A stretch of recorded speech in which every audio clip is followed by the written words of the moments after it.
let's say someone got a 7-year sentence and then they had to go out and they were in the military and humanitarian aid for 7 years, that's going to shape a large portion of who they are. But then you add in 7 years of cultural, their sense of knowing who they are and how they can best fit into their culture and their society, becomes more apparent to them, to where they have now a common objective to where they can see how they can work within society to improve their quality of life and those around them, but also so that they can, live, their life as they want to be, who they want to be. And what you would see, while it would be a very expensive investment, like you would just invest into it because the output of productive members to society and the improvements that would come through it, because if we're talking, like, let's say there's 20,000 youths in criminal activities currently, like, you would have an army of 20,000 people who now have motivation, they have ways to deal with problems, and they've learned that violence isn't the option and there's always ways around it, and it's better to work collaboratively. And then you have them organized, and the government can invest in funding and investment programs. Then you're getting these smart people who are competent and capable into remote areas where they can direct investment and funding, and it would have to be a truly transparent operation where there's a high level of trust between the government and these First Nations communities, but also there's a high level of transparency so people know what's happening, because you need to have 100% transparency to ward off potential corruption, because corruption can't fester in the light.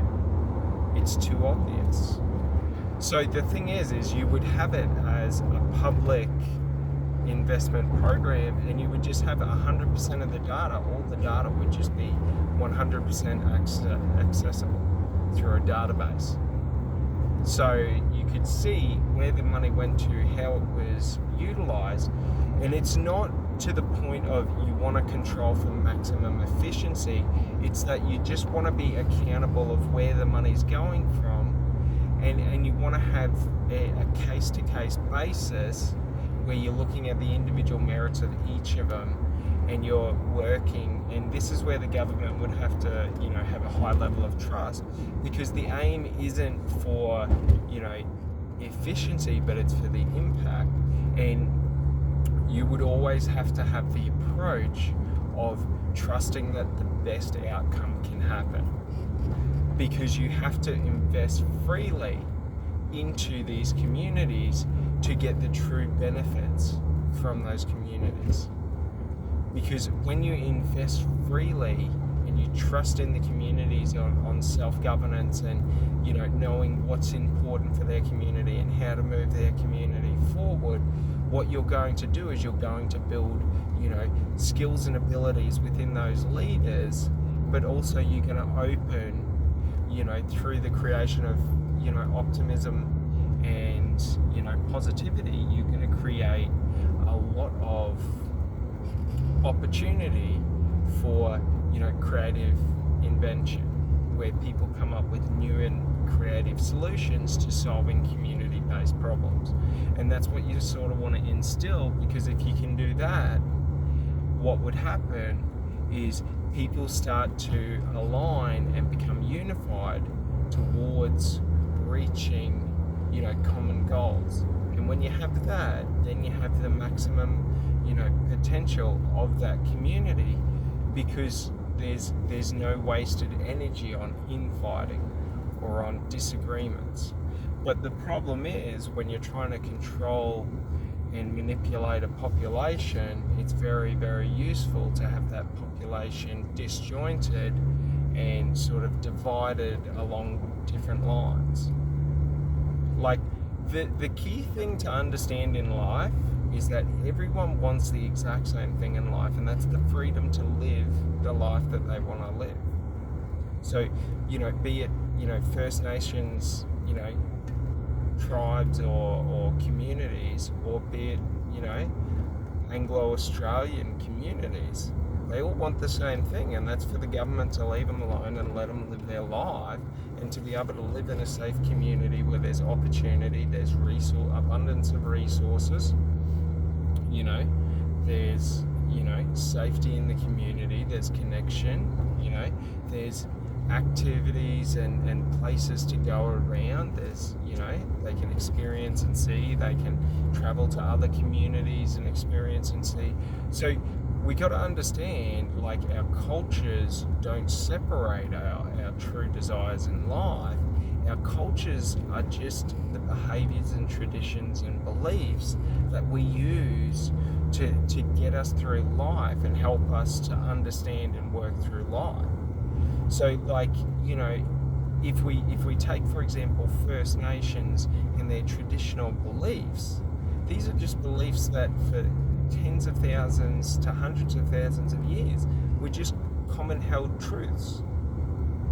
Like, so it's not that they, think different to us in the context of, they hold different beliefs and values and traditions to Anglo-Australians. Yeah, but it's just ours are different to theirs because we live different lives. We live different experiences. So, like, our culture shapes our experience.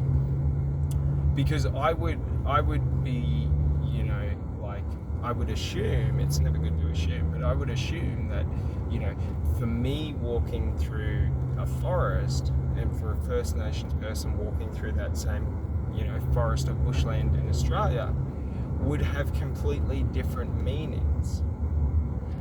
Do you sort of get what I mean? Like, they'd have different meanings in the things that we think of, and the things that we believe, and that we think, like, and that we see, and that what we focus on,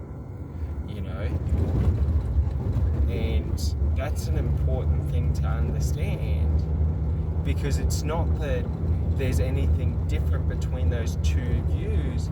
It's that life is so broad and vast that my individual perspective, no matter how broad I may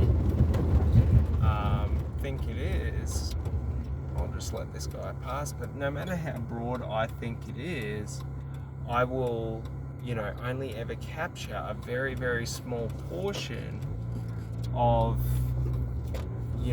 what is actually happening in life. So we just got to understand other people's perspectives are just showing us more of life. So it's not that there's our perspective and their perspective, it's that our perspective and their perspective shows us a greater view of life than just our perspective alone, because we can only do so much alone, which is very important to understand, because a key thing is that how people try and divide us in life, or how they try and divide us, in our society, like, the whole point of that is because if we're united and all working towards the same goal, like, it's hard to control and manipulate the external environment. When we're disjointed and focused on what makes us different, it's hard to notice what's happening in the external environment. Hence why we're in these negative, like these global recessions, because when COVID happened, we didn't question the budgetary management process and the budgets that were being released, and we allowed them to overspend, and now we're suffering. Do you sort of get it? But how did they make it? They make us overspend. Well, no one cared about the budget because everything on the news was going to tell you that you were going to die if COVID wasn't handled, if this, if that, if you didn't get the vaccines. And then it came out in later research that they lied to the health bodies to get the vaccines approved on their efficacy, so their efficiency. Like, do you get it? Like, but how did they do that without you or me noticing? Well, we noticed, but we were too focused on the divisions and the differences, because that's why they created, these vaccine passports and these mandatory shots and all that, is because then we start infighting those who believe in the government against those who are questioning the government's overreach. Like, so the thing is they get us infighting, but they manage it and appease it, but they dump through the media a ton of fear into the society so that they can control us, because fear makes people very, very predictable. Some people are going to submit to fear. Some people are going to seek to run and escape fear. Some people are going to seek to fight fear. So the thing is all the protests and all that were the people that said, if you're going to use fear against me, like, I will attack you. I'll stand for what I believe in and all of this. But the problem was, because of how heavy the propaganda in the Western media is, and it's all propaganda, like, everything's propaganda, because it's just other people. It's like, what propaganda is just me using specific information to skew the narrative and the context of the conversation to where you believe a different conversation has happened than what actually has. And that's what the media does. So the media focused on how deadly COVID was, not on the actual spread rates. Like, they focused on, because when we look at the COVID death rate, it was like 0.0001% of the population, if that. And then when we look at the correlating data between those who died, majority of them had underlying health issues with respiratory. And then when we look at further research, well, actually the treatments to the COVID virus were actually causing more damage to those initial patients because they were left on incubators for too long and things like this. So when we see that, well, actually, we were being told while it was happening that it was just COVID killing them. There was nothing we could do. And then we find out that actually different things that we did weren't effective. But we didn't, they didn't say, oh, actually, these aren't effective. Let's change our policies and our guidelines. They tried to do it under the table so we wouldn't notice. Like, that's the thing. So you just got to understand, like, in life, okay, like, you're only able to live your best life within your immediate environment and community, okay? But collectively, in each of the nations, people have to, unify for common, shared values and beliefs, of freedom, of respecting other people, just the base things that we want in our life that we expect other people to do unto us.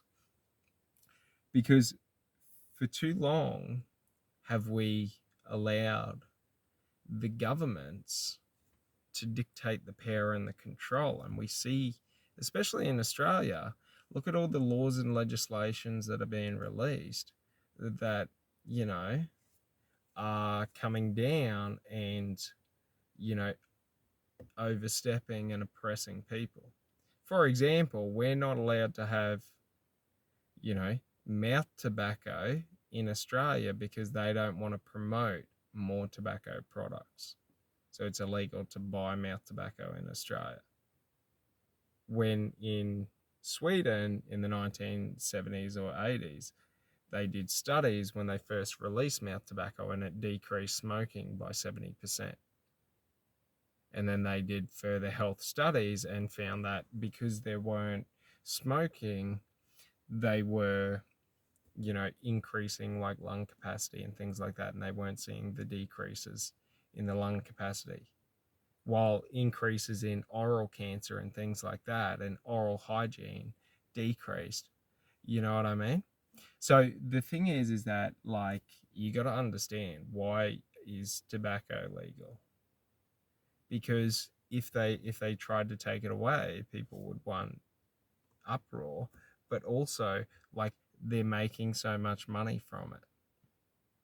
And yet when they decided on their policy in Australia to make tobacco and alcohol so expensive that the average person can't, utilize it, so that, they can decrease it, like that's not a fair, like that's me saying I'm going to artificially manipulate, okay, and like a system or a part in a sector in the market, and then I'm going to set the rules to increase the tax so that it becomes unaffordable, and then they say they're going to reinvest it into treatment centers. But we all know those taxes go into the overall pool. And what happens every year with the parliament? They get their annual bonuses and their increases. So the thing is the reason taxes keep going up and the reason that everything keeps going up and getting more expensive is because the government isn't going to reach into their own pockets to stop overtaking. So we understand this in the context of this new fuel tax. So the fuel tax is now at 46.5 cents. So like at the fuel pump, if it's $2 a litre, that means the price of the fuel for that company to get it into Australia is $1.50 for them to make a profit. And then we're paying 46 cents out of every litre, okay, to the government. Like that's almost a quarter of the price to the government, and the government's complaining about the cost of living crisis. And it's the same across everything. Income tax, GST, like all these different things. Like the government has their hand in so many different pies, and they're not going to decrease their things because they don't want to decrease their spending. They want to keep spending because if they keep spending, they get to artificially boost the numbers so that we look better than we are. They're not actually trying to run the economy. They're trying to make it look like our economy is better than it is. That's why they do these ridiculous investment programs. Like why they got the fucking nuclear submarines. We don't need nuclear submarines. What's the point of a nuclear submarine? Like the radar on, any naval bomber is sophisticated enough to find any submarine. Like submarine warfare is ridiculous. What's the point of it if you're not in the, open ocean? There's it isn't World War II where we're going to send a submarine fleet to their shoreline, because all they have to do is invest in naval bombers, and then they can project out 400 to 500 Ks, potentially further. Like, you know what I mean? It's not a feasible thing, and a submarine ain't got shit on a bomber. Like, it's not able to take it down.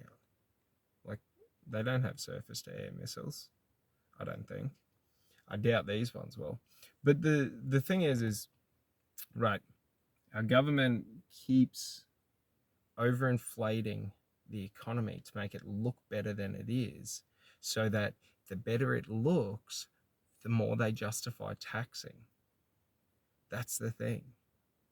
So like, we got to understand, like, if we truly want in life our lives to represent the true and fair value of what it means to be alive, in terms of, food is at the true and fair value of food. Electricity is, like, the only way to do that is for the government to reform itself and stop ripping off the people.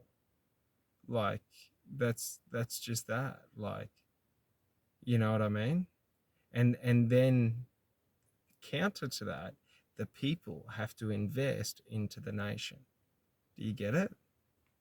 So, like, if the government stops ripping off in the taxes and halve their taxes, it's not that we then outsource everything to China.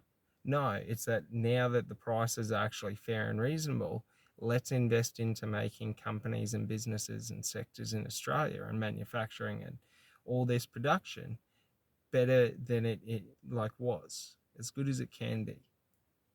Do you know what I mean? And if we don't overinflate, you know, the cost of living, then we don't have to overpay workers. Like, do you understand? Like, it's ridiculous now that you go to Domino's, right? And it's like $18 for a pizza at Domino's. Like $18. And it's just like, it's not even, like, it's not that that's unaffordable, but for the product that they give, that's unjustifiable.